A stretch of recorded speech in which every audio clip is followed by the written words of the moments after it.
So this is the maiden voyage of the new rig. I'm on my way up to the cabin, and you know, so far so good. I gassed up, and yesterday I had new tires put on. They looked good, but I could tell that they were out of balance, and they were 7 years old anyway, so they needed to be replaced. So I have a nice new set of Continentals on here, and it is riding wonderfully. The Eurovan chassis, this is built on a Volkswagen Eurovan Cutaway, and it rides well, and the visibility is great. The mirrors, I have to make some adjustments, but overall it's doing really well. So let's keep going. This is a 2004 Winnebago Rialta 22HD. It's built on a 2003 Volkswagen Eurovan chassis. It sports a 2.5-liter V6 rated at 201 horsepower, and it's capable of up to 22 miles per gallon on the open road. The Rialta measures about 22 feet long, 8.5 feet tall, about 7 feet 4 inches wide, and weighs in at approximately 7,200 pounds. So there is a lot to cover in here. This is a very full-featured little RV, even though it's 16 years old now, something like that. 2004 is when it was upfit. But we can start up front. As I mentioned, this is built on a 2003 Volkswagen Eurovan chassis. It was a cutaway that Winnebago then added the coach onto. It was a deal with Volkswagen to produce these. And rumor is that there were a total of about 8,000 produced through the course of its production run. So up here, it's just kind of a standard issue 2000s van. It's got nice leather seats. The upholstery is actually in pretty good shape. Typical Volkswagen dashboard. It does have a Kenwood head unit that was installed, and it has a flip-out screen. You know, it's old technology. I may end up replacing that, but it's something for now.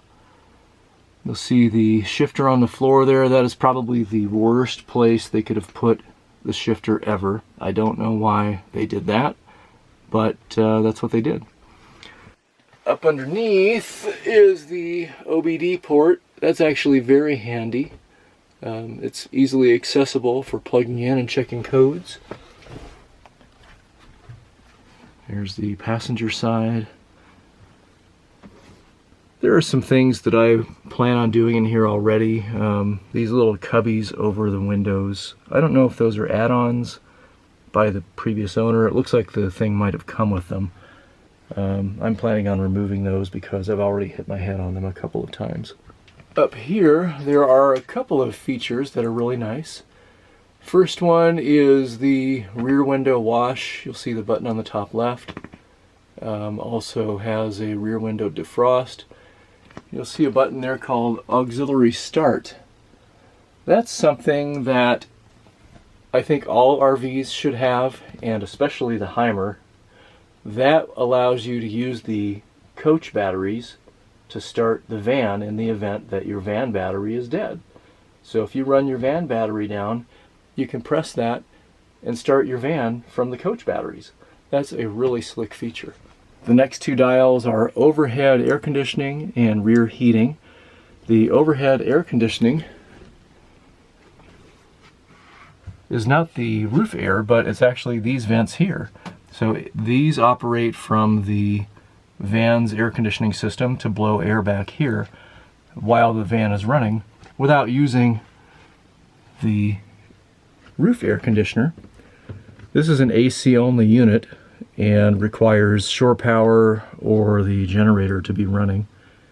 It does work, but if you're driving, then using that, if there are people back here, is your best bet. On this side, right next to the expanseful skylight, is the Galley. There's a little microwave here, again AC only, and a gas stove, and as is typical with these things, it looks like the stove was never used. It has a standard residential faucet and a little sink down there. It's really all the sink that you need. There's a panel here that allows you to check your water levels, your battery condition, your water pump on off, and your generator start. Down here we have a box with a subwoofer in it. That was one of the things that was installed with the stereo system. The receipt says that they put about $2,000 into the stereo system. I have to figure out where everything is because it's not all working at the moment. Over here we have a 2,000 watt inverter that was installed. That's connected to the coach batteries, which live underneath this compartment. I just replaced these. They were undersized and the previous owner did not maintain them. These are flooded batteries. I may end up going with some sort of lithium system later, but this was kind of the least resistance correction for now. And if I can show you, it has a little controller here. This rig actually has a very small solar panel on the roof for helping to maintain these coach batteries. It's a 65 watt panel and it is working. I verified the voltage coming out of it, so that was a nice little surprise. Over here we have a nice comfortable barrel chair, and this actually swivels and moves out. Let's see if we can get it to come out here. There. So you can move it out from the wall. I think the seat belts, yes, this does have a seat belt, are hindering its movement. And this seat is for this. This little thing is a fold-out table.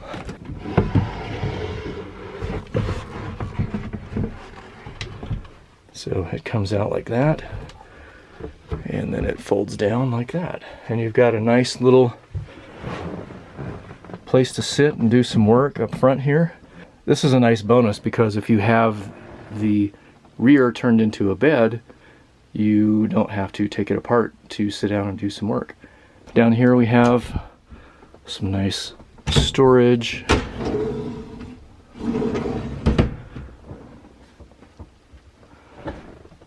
And this is kind of cool. This is the bathroom. Now, the unique thing about the Rialta, and I think a couple of other Winnebagos of the time, is that the bathroom is expanding. So right now it is in its compressed mode, and it does have a little flip down sink.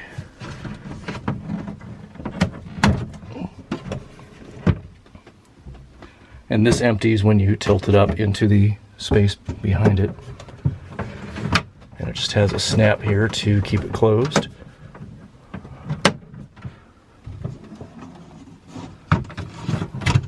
There's a power shower drain and a couple of lights, one on each side.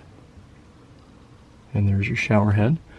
There's a fantastic fan right here. That's a manual 3-speed.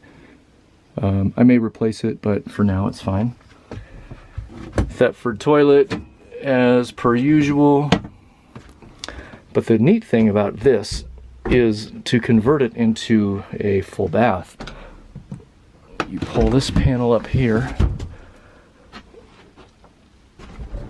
and that exposes the shower drain, or the shower pan. And then,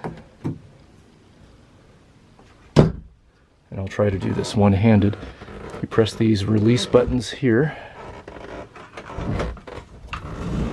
and it slides out.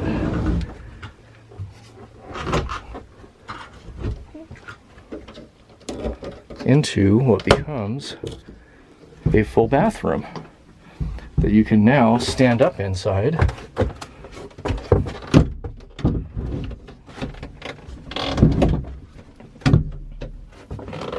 And it's actually pretty spacious. If you're extremely tall, then you're not going to be comfortable in here standing, but it has enough room for one person to quickly shower, and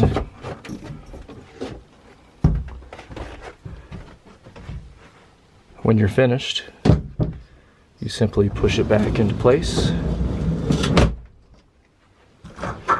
and it locks, and then you replace the floor pan. Pretty slick.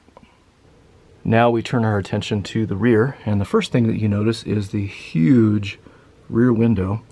There was a blind in that window, which is now on the floor. I think I'm going to replace the blinds in here. I can just use some standard cellulose pull-down residential blinds because of the way this is built with the valences and everything. So it'll be a inexpensive fix, and they'll look nice, and I can get blackouts. So right to the left of the bathroom, we have a very nice closet, coat closet that's tall enough for full-size clothing. So that's cool.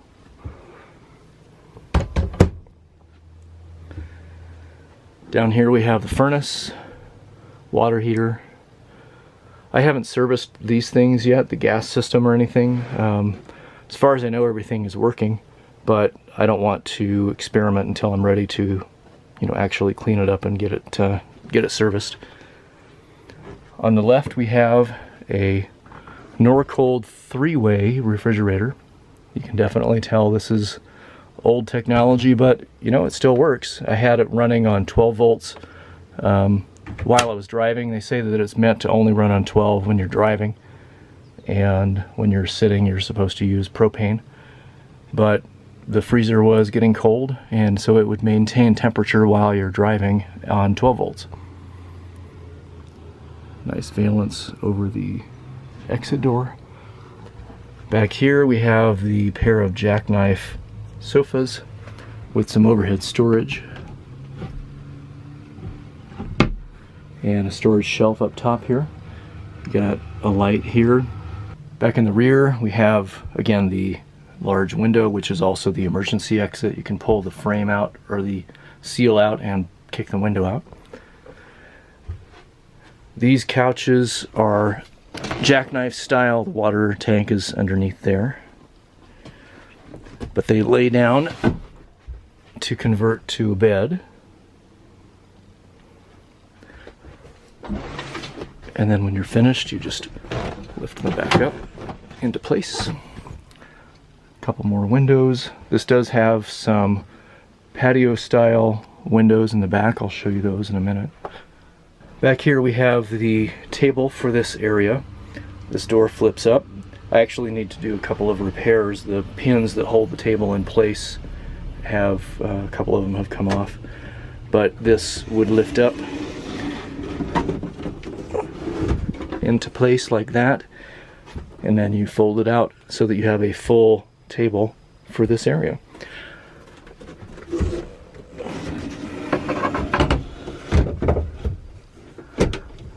So that's on my list of things to repair, but that'll be a pretty minor thing.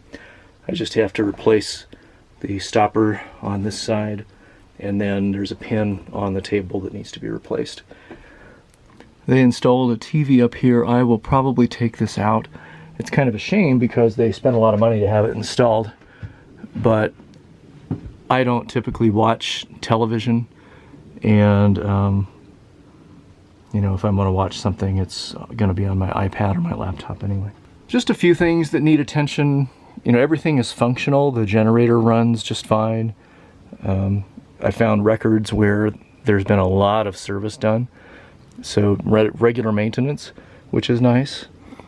There's a few things that you would expect from an older coach, like the little vinyl covering on the wood here is peeling off.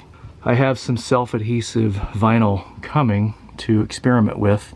Should be a close match, and I can repair all of these kind of wood areas that need some attention. There's another one in here. This is hidden, but this panel right here, same deal. It's just this stuff is peeling off. But overall, it's held up pretty well over the years, and it looks like it was pretty well maintained. Back here on these windows, if we can pull this up.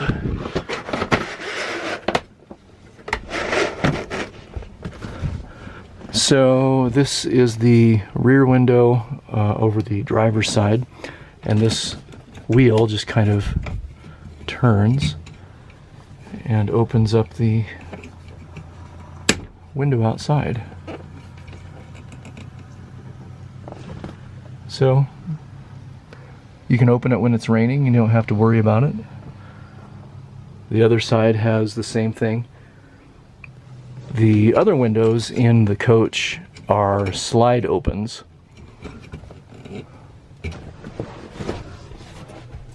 So if we go up here, I've got this one open already.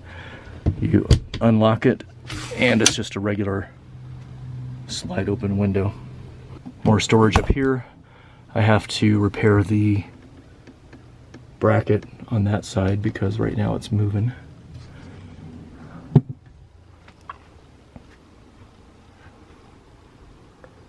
Some more storage underneath the refrigerator.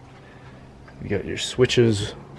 This turns on the coach batteries, and then you've got your porch light, which is this one here, and then the ceiling light that turns on that light up there. So there are a number of things that I can do to improve this, but nothing that it really needs right now. I mean, the rear table needs to be repaired, but that's not really affecting the functionality of the van. But I definitely have a growing list of little things that I've noticed that I want to either improve or repair. But it's nice to not have a list of things that are really broken in a van of this age. It really is in great shape. That's it for now. I hope you enjoyed my little interior tour. I know that I kind of zipped through everything, but it gives you an overall feel for what I'm dealing with. I hope you liked what you saw, and stay tuned to see more of the things that I actually work on as I dig into them a little deeper. Till next time, thanks for watching. Have a great day.